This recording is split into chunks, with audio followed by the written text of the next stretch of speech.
நண்பர்களே நமஸ்காரம். நாம் இன்னைக்கு சேலம் மாவட்டத்தில் இருக்கக்கூடிய கஞ்சமலை அருள்மிகு சித்தேஸ்வரர் கோவில், அதாவது சித்தர் கோவில்னு சொல்லுவோம். இந்த சித்தர் கோவிலுடைய மலையில் இருக்கக்கூடிய ஞான சர்க்குரு பாலமுருகன் கோவிலுக்கு வந்திருக்கோம். இந்த கோவில் ஒரு குட்டி மலை மேலே அமைஞ்சிருக்கு. சுற்றிலுமே மலை.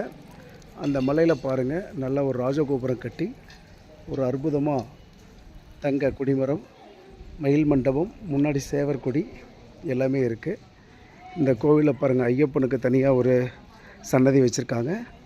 இந்த பக்கம் பார்த்திங்கன்னா சுவாமிமலை முருகருக்கு இது நடந்து வரக்கூடிய படிக்கட்டு பாதை. இங்கே பாருங்கள், நம்ம சுவாமிமலை முருகர் இருக்கார். அப்பனுக்கு பாடம் சொன்ன சுப்பையான்னு சொல்லுவாங்களே, அந்த மாதிரி சிவபெருமான் பணிந்து முருகப்பெருமான் கிட்ட அந்த பாடம் கேட்குறது. இங்கே பெருமாள் பாருங்கள், அப்படியே திவ்யமாக பவ்யமாக எப்படி இருக்கார் பாருங்கள். பெருமாள் 4 கரங்களோட, பிரம்மா, அதே போல் சரஸ்வதி தேவி இங்கே நின்ற கோலத்தில் கையில் வீணையோட ஜபமாலையோடு இருக்காங்க. இங்கே பாருங்கள், இந்த மலையை சுற்றி ஃபுல்லாக 360 டிகிரியில் வெறும் மலை தான். இதுதான் டவுனு. அப்படியே பாருங்கள், ஃபுல்லாக மலைகள் தான். ஒரு பசுமையான மலை மேலே இந்த கோவில் அமைஞ்சிருக்கு. இதுதான் கோவில், அற்புதமாக இருக்குது.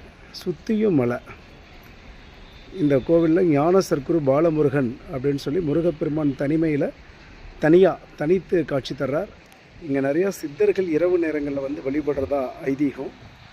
இந்த கோவில் நல்ல காற்று, நல்ல காற்றடிக்கிறது, நல்லாயிருக்கு. இந்த கோயிலுக்கு அவசியம் எல்லோரும் தரிசனம் பண்ணணும்னு கேட்டுக்கிறேன்.